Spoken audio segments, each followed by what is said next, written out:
pay on time to avoid prosecution without further notice. National Health Insurance, leaving no one behind.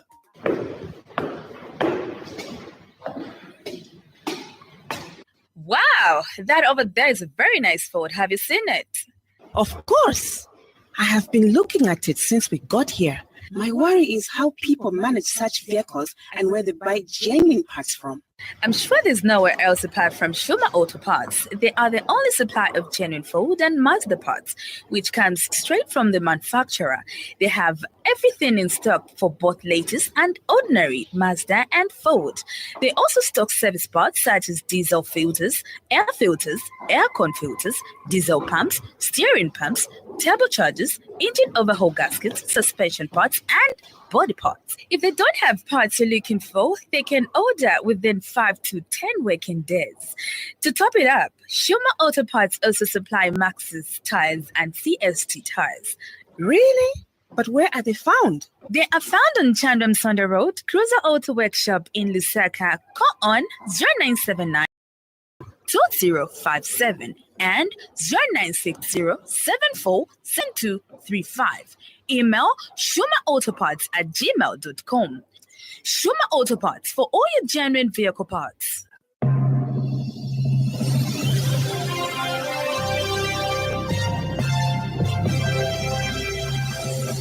The happy world of 5FM Radio, your adult contemporary radio station in Zambia, connecting you to the newsmakers and events that make news in the global village.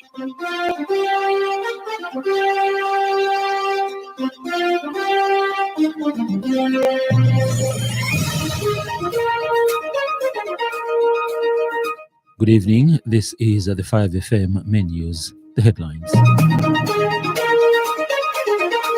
Zambia receives $9.9 million disaster response support to drought situation.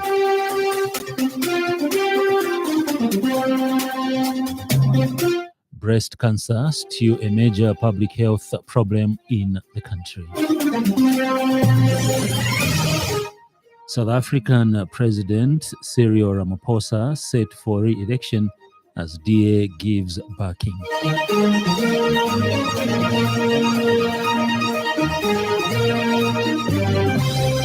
This news bulletin is also streaming live on the 5FM Facebook page and YouTube channel, 5FM Radio Zambia. With the details, I'm Herbert Mutavi.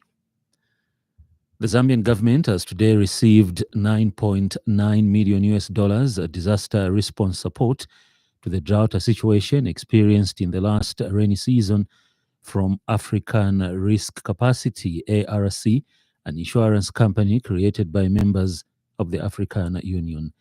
Receiving the check in Osaka today, Finance Minister Stumbeko Msokotwani says that the payout will help to meet the relief and livelihood reconstruction requirements of the most vulnerable households impacted by the drought.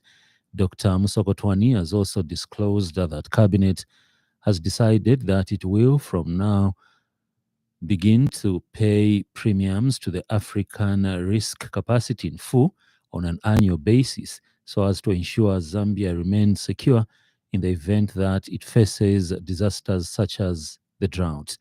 He has disclosed that he will next week, Tuesday, announce the adjusted national budget, which will give a picture of the government's response plan to the drought and will incorporate the financial support that has so far been received from various partners, but says it will contain a number of cuts from the projections made in the initial 2024 national budget.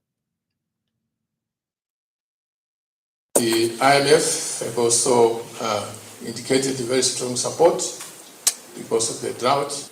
Many of you would have heard that about 3-4 weeks ago, the team from the IMF came here to review the progress that we are making in implementing the program. That has done very well, ticks everywhere. And normally, that goes according to the original program with a check of $188 million for that 6 months period until the next one. And World Food Program, WFP's Sisi Kabusuga says the organization will support over 9,000 beneficiaries in 8 districts of the country from the $3 million a payout from ARC, many of whom are without safety nets. Meanwhile, ARC Group Board Chairperson Anthony Maruping has advised African countries to ratify their membership to the African Risk Capacity by 2025 if they are to continue benefiting from the insurance provided by the institution. Government says breast cancer remains a major public health problem in Zambia, accounting for about 12.5% of all new cancer cases in females. Speaking during the launch of the Breast Cancer Project for Cancer Diseases Hospital, Ministry of Health Permanent Secretary for Technical Services, Kennedy Lishimpi, says with a population of over 20 million, Zambia has not been immune to the rising rate of cancer. Dr. Lishimpi says that the country records an average of 15,300 new cancer cases per annum and a mortality of 9,700. He explains that according to the latest report by Global Can 2022, globally, breast cancer is currently the number 2 cause of cancer-related morbidity after lung cancer and the number 4 cause of cancer-related deaths.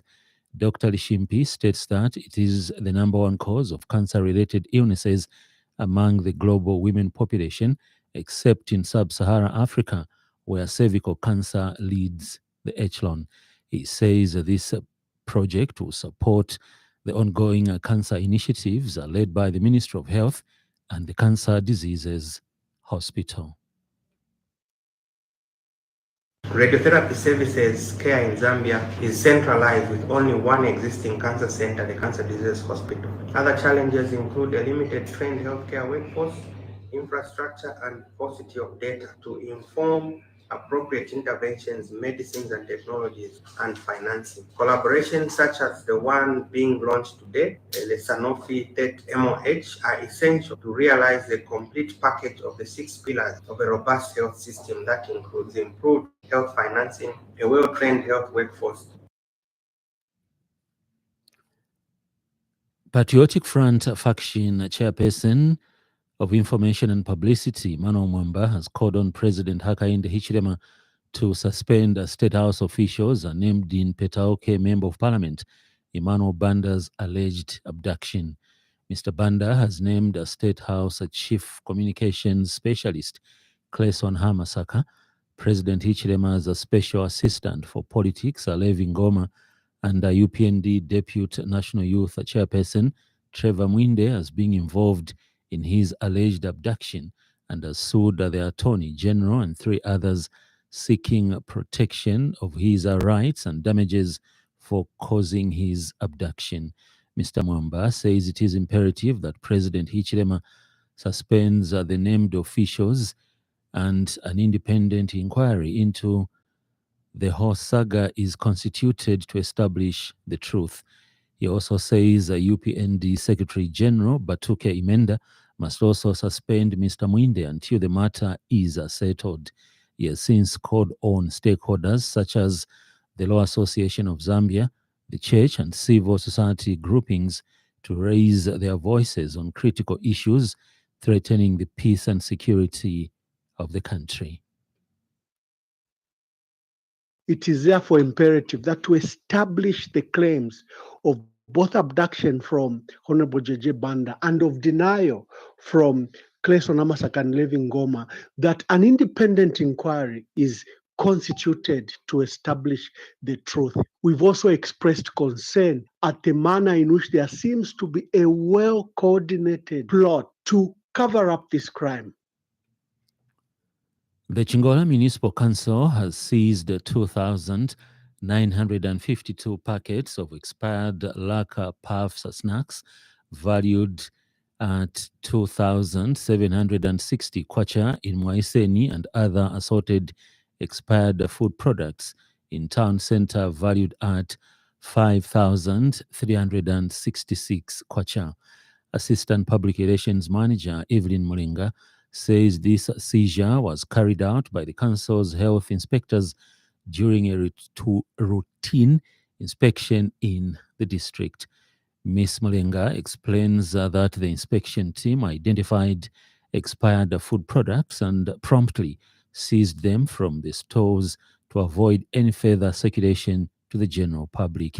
She says this was done in accordance with the provisions of the Food Safety Act number 7 of 2019 of the laws of Zambia, which strictly prohibits the sale or display of expired food products. Ms. Mulinga has urged residents to exercise caution by checking the expiry dates on food products before making purchases, as the consumption of expired food or beverages can pose serious health risks.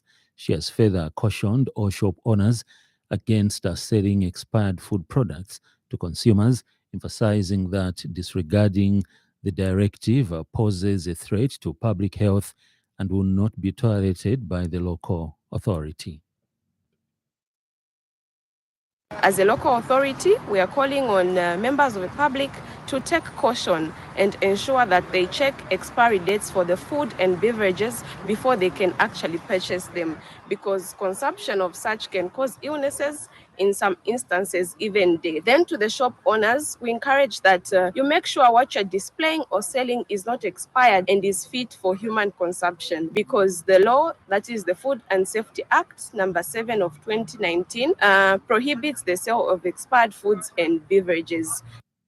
Labour and Social Security Minister Brenda Tambatamba has commended the National Pension Scheme Authority, NAPSA, for its commitment to contribute positively to the country's demand for housing.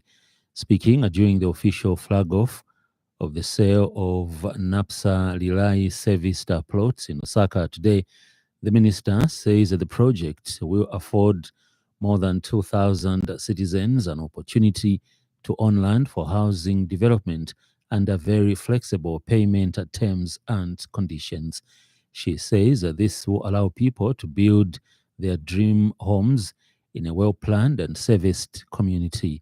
Ms. Tambatamba added that the authority is playing a critical role in complementing the efforts by the government to fill the housing deficit, which stands at over 2 million housing.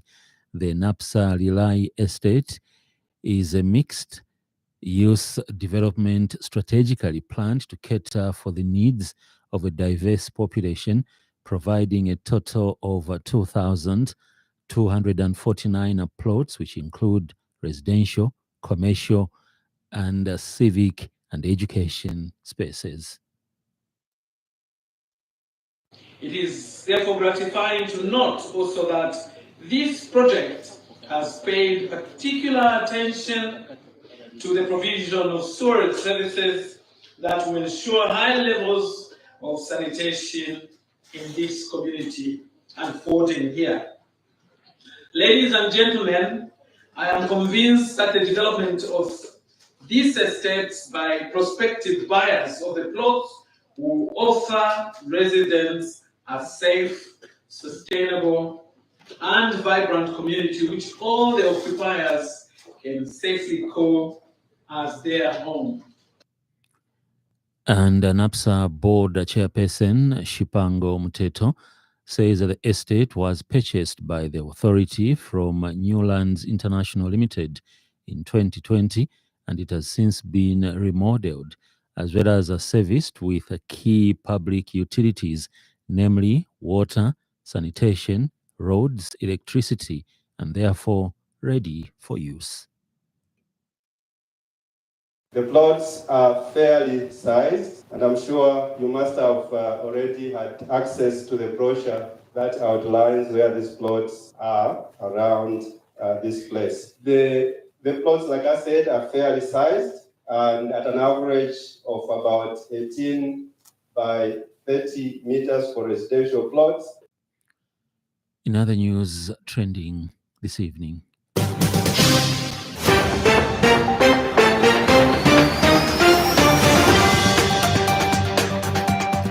Local Government and Rural Development Minister Gary Nkombo has appealed to stakeholders to ensure that activities regarding the brewing of alcohol are aligned to the laws of the country to save lives.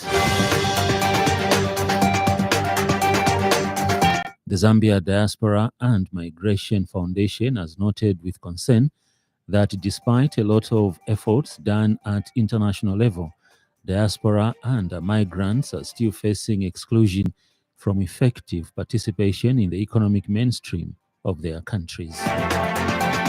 Up next, business news.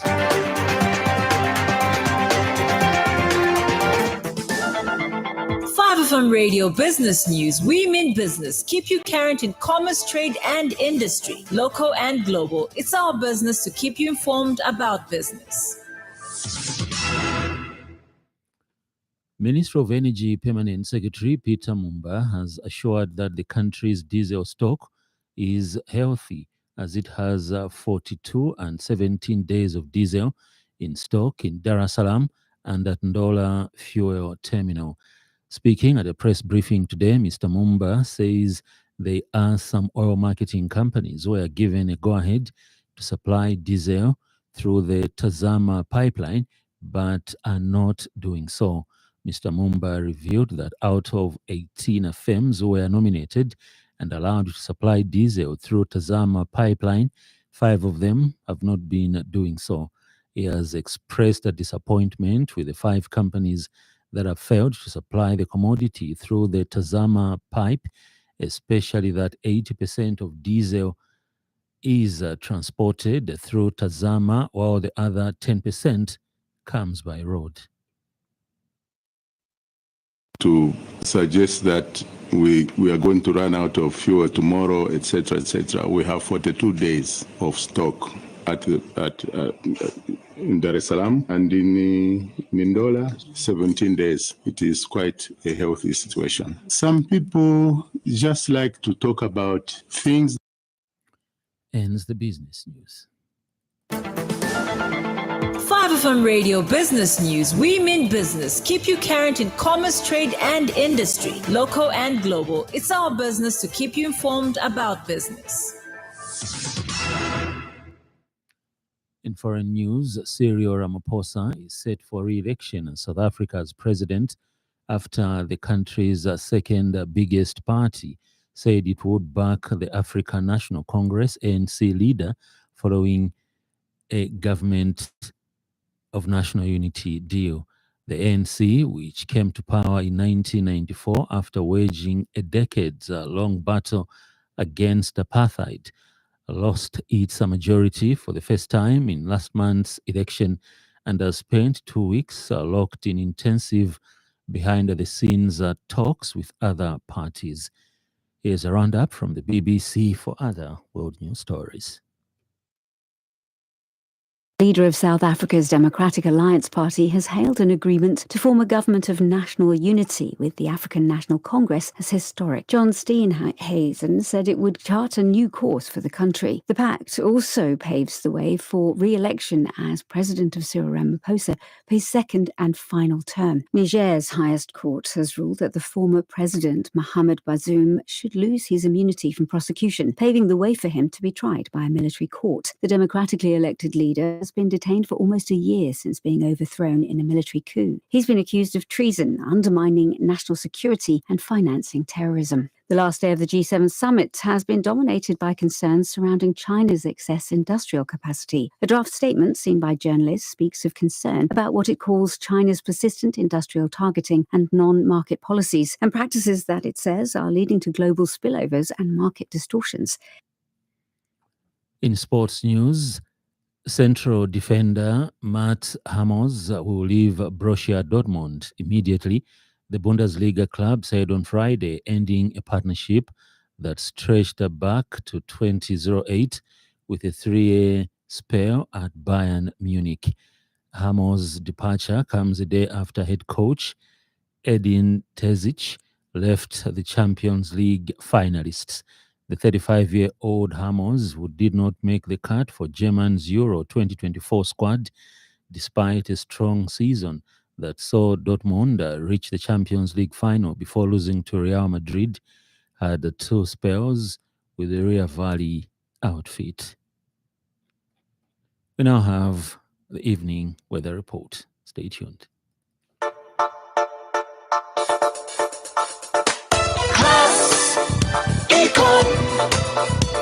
Class Econ Roofing Africa. Class Econ Roofing, plot 17100 off Katanga Road, 150 meters from Mumbwa Road, Chinika Industrial Area, Lusaka. Class Econ Roofing.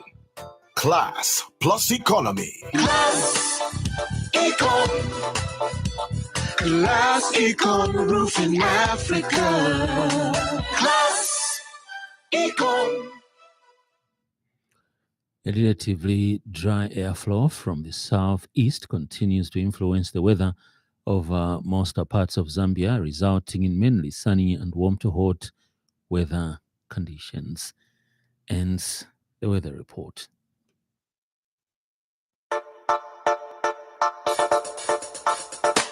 Class Econ. Class Econ Roofing Africa. Class Econ Roofing, plot 17100 off Katanga Road, 150 meters from Mumbwa Road, Chinika Industrial Area, Lusaka. Class Econ Roofing. Class plus economy. Class Econ. Class Econ Roofing Africa. Class Econ. That item brings us to the end of the news, but before we go, a recap of the top stories.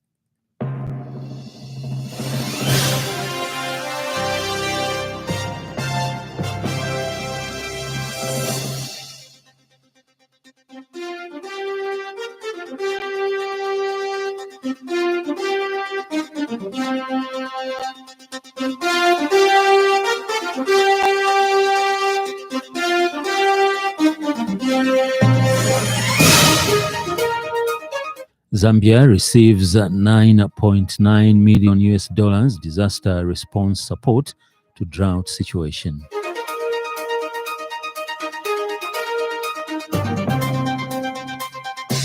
Breast cancer still a major public health problem in the country. South African President Ramaphosa set for re-election as DA gives backing. For more news, follow us on Facebook, 5FM Radio Zambia. On behalf of the entire news crew and the technical department, thank you for listening to the Happy World of 5FM. Stay safe and stay tuned to 5FM Radio. I'm Herbert Mutawi.